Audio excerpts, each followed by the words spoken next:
Tell me you healing without telling me you healing. I'll go first. I'm making sourdough bread.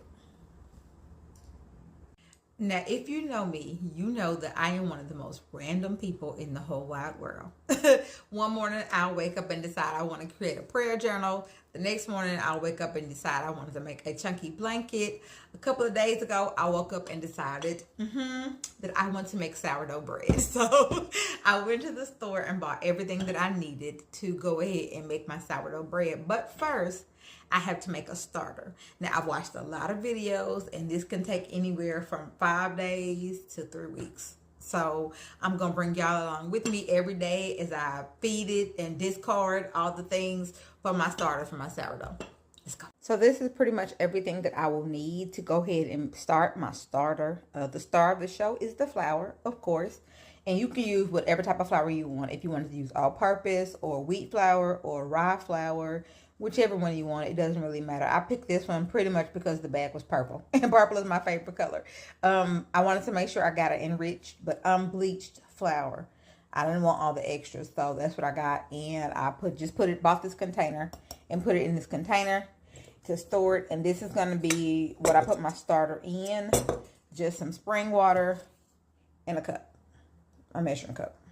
Now, like I said, I have watched a lot of videos on how to make the starter and how to make the sourdough bread. Now, when it comes to measurements, I've seen some people use scales, some people use a measuring cup, and some people say that they just eyeball it. Now, I am not going to eyeball it. Not an expert, and I'm not going to use a scale. I just don't want to be that precise. I'm going to use my measuring cup. It's going to be quick, easy, and simple. And it's really simple, it sounds like to me. I don't know until I get into the process, but you add 1 part flour, 1 part water to your container. You stir it up. You let it sit for 24 hours.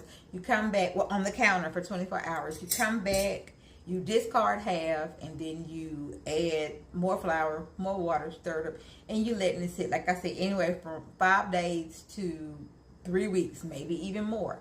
Now, I do not know how my active starter is going to look, because from the videos that I've watched, everybody's starter looks some way different. They don't all look the same, so mine could be completely different.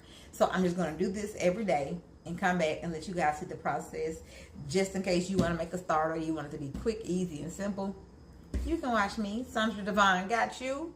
Okay, let's go. Like I said, so we are doing 1 part flour and 1 part water. I am going to get a cup of flour. Y'all, I hope I don't make a mess with this, because you know what, your girl can be kind of clumsy. So it does